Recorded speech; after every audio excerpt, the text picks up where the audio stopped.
Ecstatic day, Bashar. And to you, good day.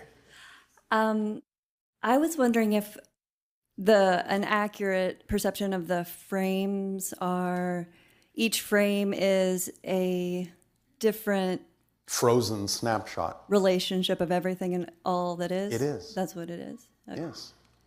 Yes. Okay. I would also like to thank you for redefining the middle finger as a symbol today. I actually did a Facebook post about how we could do that. And so I'd like to thank you and Darryl for giving us an example. You're welcome. Okay. Now, fuck off.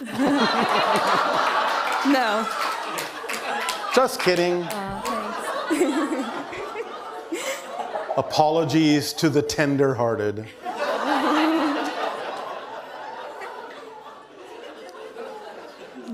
Anything else? Yes, yes. I would like to know about, what's the relationship between expansion of consciousness and compassion?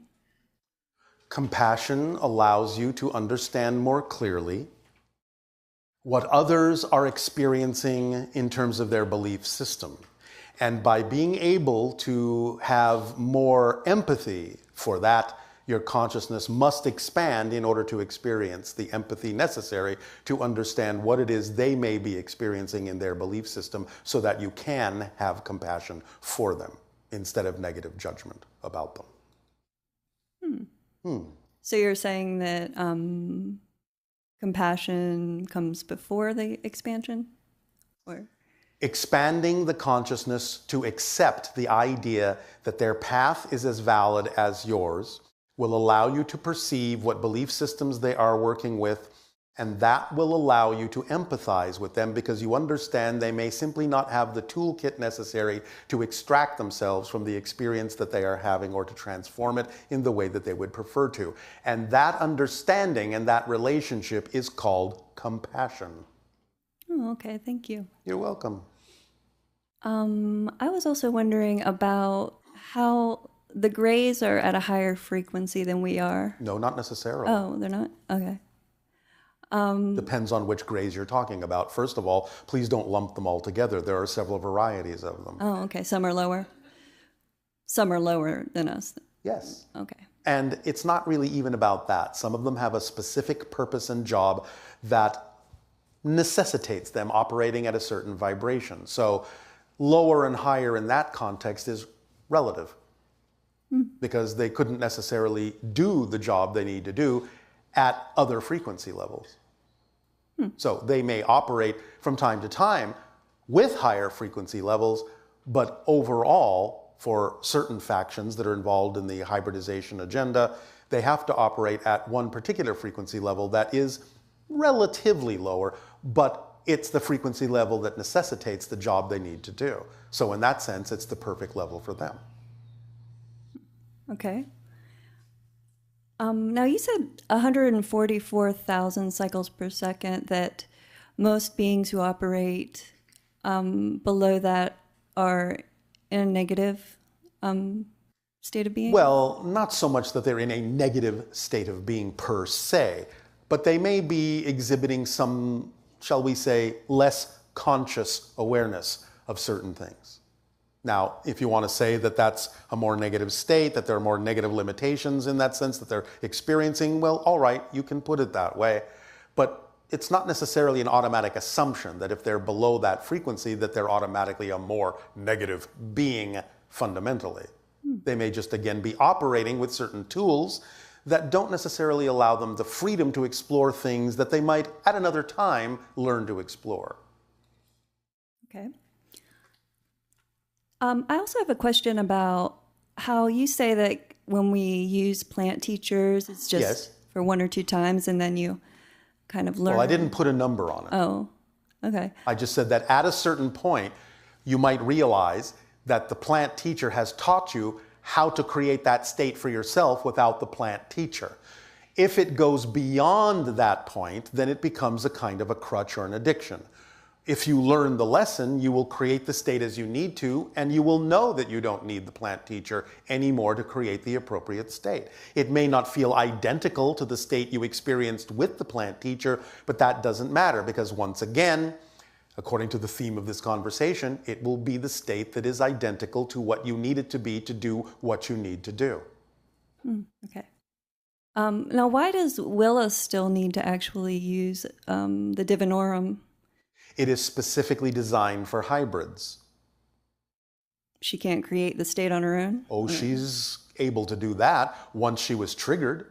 Oh. The Divinorum isn't necessary all the time in the 5 levels of mastery. But the idea is that that's one of the things you master in the 5 levels of mastery, is getting to a point where you don't need the Divinorum.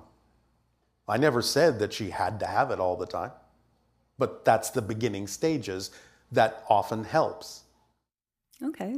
Make sense? Yes. All right. What level would you say that she would be able to let go of that and create the state on her own?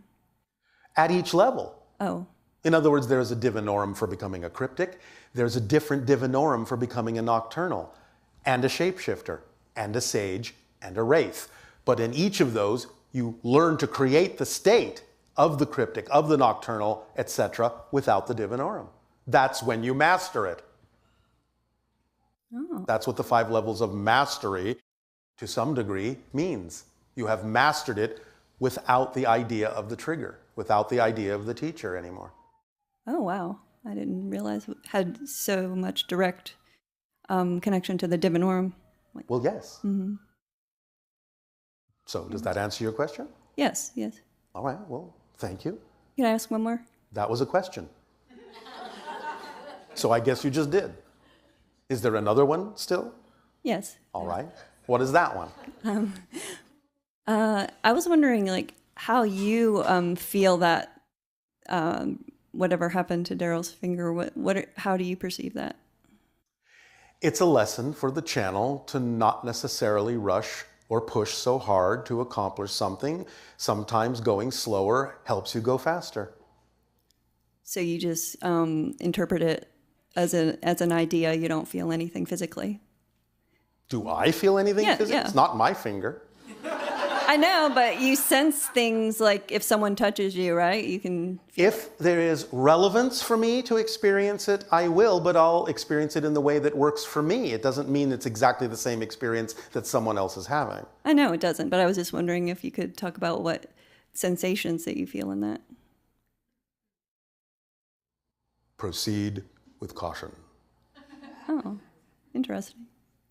So it's connected to some degree, a little bit, with the vibration that we do often experience, where we impose particular limitations on our ability to communicate with you, so we will not reveal something that interferes with your process.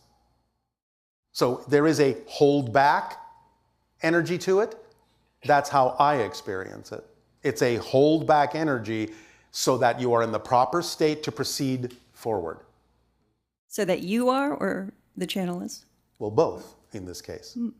I'm telling you how we experience it in a similar fashion. How we interpret it for ourselves is still similar to the idea of the lesson for the channel. Sometimes, again, come back to the present, and then you can move forward in a more efficient way without injuring yourself. So it's simply a moment when the channel lost focus of being in the present, which is very necessary when operating many of your power tools. Okay. So it's a lesson to stay focused on what's going on in the moment. Because even as we have said before, when you're operating on a certain frequency, the smallest deviation from that high frequency energy will halt the entire thing until you clean out that idea. Then you can move forward more efficiently. Does that help? Yes. Thank you. Thank you.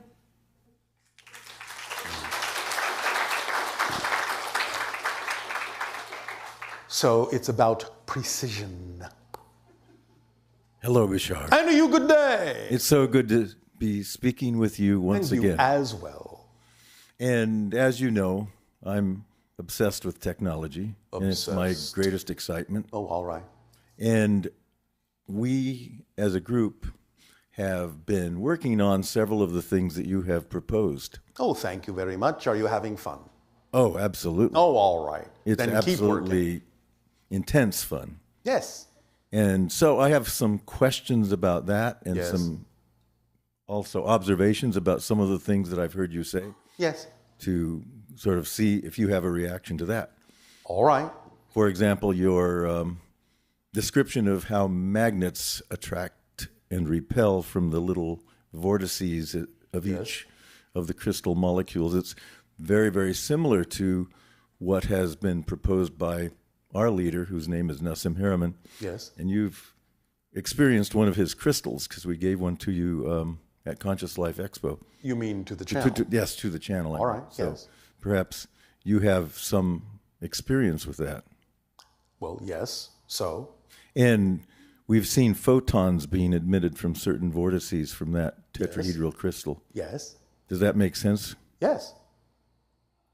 What do you want me to say about it? Just what do you think about those photons and where did they come from in a quartz crystal that's been energized by our resonator technology? Well, they're stepped down from higher frequency dimensions and translated into observable photonic energy in your dimension. Okay. Because the vortices and the crystals have that effect.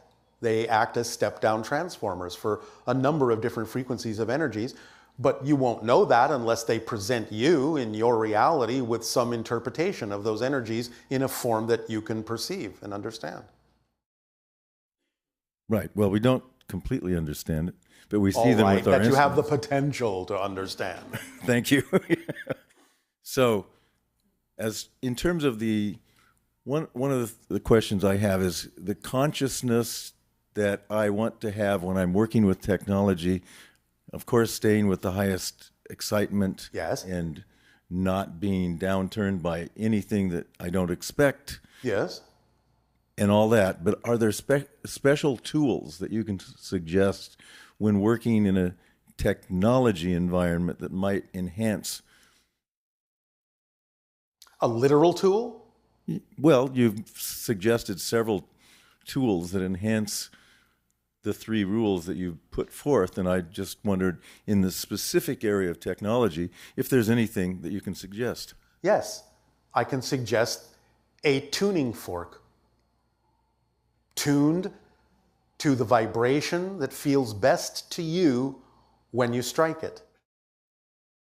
Working in that environment can enhance and focus your consciousness in profound ways. Will that do? Do you understand what we're saying? Perhaps. I'm not sure whether I do. All right. In other words, there are tuning forks that vibrate at certain resonances, certain frequencies, I know yes? that, yeah. All right. Well, find one that vibrates at a frequency that you feel puts you in the proper focal state to do the work you're talking about doing. And then let yourself have that vibration. It can be low in the background in the environment in which you're working. It can help focus you. Or you can do it at 15-minute intervals. Hit it, strike it, let it resonate. Let yourself identify with that state, that vibration, that frequency. Let yourself relax into it. Absorb it, feel it, contain it. Let it put you in that semi-hypnotic focal state, and then go back to doing the work. And if you need to do it at different intervals for you, then let your imagination be your guide. But that is actually a tool that can help focus you on certain frequencies that are germane for the work that you're doing. Okay. I think that gives me something to try. Oh, all right. I wanted to ask also about the we are considering, we already are starting to make the location sphere that you described where For that experiment, yes. right, and we have a material that we think will allow us to make an extremely thin but very perfect sphere to within, say, a 10th millimeter. Okay. That's wonderful. And is that Congratulations. close enough? Yes. And so nickel copper Is sphere fine. is It's fine. fine. That'll work. Yes. Especially as thin as you're making it. Yes, it'll be like a 1/4 millimeter thick. Yes. Very, very thin. Just make sure that your surface is also very, very flat on the table that you rest it on. Okay. And so when we ping it with some either RF or acoustic, Yes. what kind of frequency should we be listening for? Well, you will find out when you take the reading of what the frequency is at the initial location. Then when you move it to the new location and take another reading, you'll find out what that frequency is if your equipment is sensitive enough to tell the difference in the frequencies between the two different locations. That's the whole point of the experiment. No, I get that, but will it be, say, within 9 kilohertz and 5 I can't gigahertz? tell you that. It has too many variables in terms of what it is you're constructing. It will be determined by everything in the room. The table that it's on, the equipment you're using to ping it with, all sorts of things. So I can't tell you that. You'll find out when you take the recording, when you take the reading. Okay. Well, we have very sensitive equipment All right, well, we'll see over a very wide... how sensitive it is. Okay.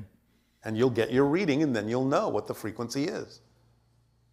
Well, we're going to be trying it within the next few weeks. Congratulations. Also, the space-time coil. Yes. So we've constructed one, 33 turns, 33 Yes. degrees. Yes. The cone, the top peak of the cone and the base of the other cone are connected at one end but open on the other. So they're two, and it's made out of 1/8 inch copper tubing. All right, so you're saying they are two interpenetrating coils, one up, one down, and they're connected at each end? They're connected at one end. Why not the other? I don't know. That's what I'm asking. Should they be connected at both ends? Yes. Okay. One coil is the other coil. So they must be connected at both ends. Yes, or you don't have a complete circuit, do you? No, of course Thank not. you. That's why I'm asking. Yes. Because That was the original description. my colleague who's actually doing the construction Yes. has made it that way with only one end connected. Well, that's not the original description we gave. Okay. That's what I thought. That's why I'm asking the question. All right, well, In order now to I have answered it. Instruct him to do it a little bit differently. So Yes. then how do we energize this coil? You can attach an electrical source to it and give it a kickstart. Okay. Where would you attach it? On the coil. Anywhere, doesn't matter. Just give it a kickstart. Well, if current's going to flow, it has to have two connections, right? What I'm saying is, you are creating an energy source. You're bringing an energy source, a battery, what have you. Yes? Right. Okay. And you are connecting the two leads to the coil at different places. Okay. To the two coils that are essentially you have a short. One up and In one terms of down. DC. One up and one down. Right. The coils are insulated, are they not? No. It's just Well, we told you bare they had copper. to be. Oh, okay. Therefore, if they're insulated, connecting the lead to one and the other will give it the kickstart it needs. But you just said they were shorted to each other, the cone, the tip of the cone I and the understand, base. but you're dealing with something different here than your normal technology. The very shape of the thing itself will cause a different phenomenon to happen. Well, we can induce a current with an inductive field Then do it that way. because a battery, if it's insulated, wouldn't be connected. Then do it that way. There are ways to do it with the battery, but if you have the ability to use an inductive field, then by all means do that. We definitely do. Then that would be more efficient. Excellent. Until you tell us what level you're at and what you're capable of doing, we have to start you at the basic level. We're capable of a lot more than I have said. All right, then use what you are most capable of, and that will take you farther. We can do an inductive source. We could, I mean, if there's a bare spot on the copper, we can connect a battery.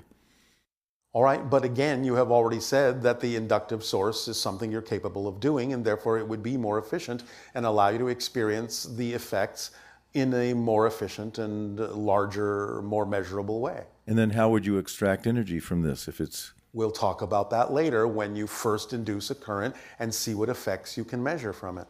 Okay, so we should come back and report that to you. Thank you. Okay, we will do that. Step at a time. Okay, very good. Thank you very much. You are welcome. Okay. So, can you tell me anything? Can you give me a hint about spinning noble gas plasma? I can talk about spinning noble gas plasma in a variety of ways, but a hint based on what and for what purpose? Because there are many purposes to spinning noble gas plasmas. For either A, extracting energy, B, inducing healing effects from, say, argon, helium, neon, krypton, or xenon. I understand what you're saying, but the technology that I'm familiar with would be beyond your technology. You actually don't have the technology to do what I could describe to you. Well, describe it anyway, please. All right. If you have a ovoid container, a torus, as it were, filled with noble gas plasma, and the container is an alloy of aluminum, boron, neodymium, nickel, copper, in a nanoglass matrix suspended with double layer graphene, and you introduce the same kind of induction current that you were talking about before, but on a much, much more powerful level, you will create a radiant field, an electromagnetic field around the torus that can have many different kinds of effects depending upon other things that you would contain that torus in that would translate that energy for multiple purposes at multiple frequencies. Can you build one of those? We can get pretty close to that. Let's see. Well, it will take a while to do that. Yes, I I can know. tell you, but that's what I was saying. But the thing that I showed the channel, Darryl, Yes. earlier, Yes. is something of sort in that direction. It's a nanomaterial Yes. with layers of copper and nickel. Yes, we understand, but it's nothing close to what we just described. Can be infused with graphene, and we're working with graphene, by the way, All right, too. all right. And glass. Tell me when you get to the nanoglass. By nanoglass, what do you mean? Do you mean little beads of glass at the like 20 nanometers? We mean that it is nanotechnology that is made of a type of glass that can change form and can absorb energies of certain quantities and certain resonances for specific purposes, and shift as it needs to in real time to handle the fluctuations going on in the energy fields that you generate. Fascinating. It's a new form of containment. Thank you. A responsive real-time containment. Containment of what? Of the plasma. Okay. I see. Thank you. Thank you very much. You're welcome.